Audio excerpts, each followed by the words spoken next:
আসসালামু আলাইকুম ওরহমতুল্লাহি ওবরাকাতু। প্রিয় বন্ধুরা, দেশ ও প্রবাস থেকে যে যেখান থেকে দেখছেন, সবার প্রতি অনেক অনেক ভালোবাসা।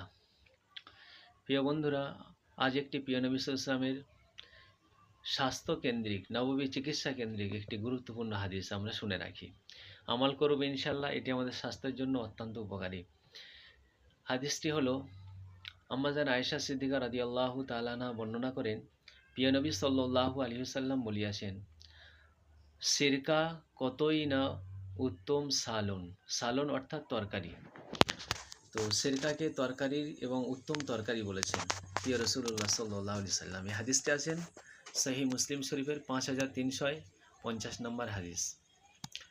তো এই সিরকা নিয়ে চিকিৎসা বিজ্ঞান এবং যারা ইউনানি গবেষক, আয়ুর্বেদিক গবেষক, জড়িবুটির গবেষক, তাঁরাও পরীক্ষা করে দেখেছেন যে সিরকা আমরা যেটা বাংলা ভাষায় আচার বা খাটা, চাটনি ইত্যাদি বলে থাকি, এগুলো স্বাস্থ্যের জন্য অত্যন্ত উপকারী।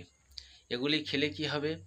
হজম শক্তি বৃদ্ধি পায়, এগুলি গায়ে ফোকসা পড়তে দেয় না এবং ফোঁড়া, ফুসকুড়ি, ব্রণ এই ধরনের রোগ থেকে হেফাজত করে। আমরা সিরকার ব্যবহার করব খানার সাথে এবং এটা অন্যের কাছে পৌঁছে দেবো সওয়াবের নিয়তে। আমল করলে উপকার হবে দুনিয়াতে এবং হাদিসের প্রতি আমল করা হবে, সওয়াব মিলবে ইনশাআল্লাহ। আসসালামু আলাইকুম।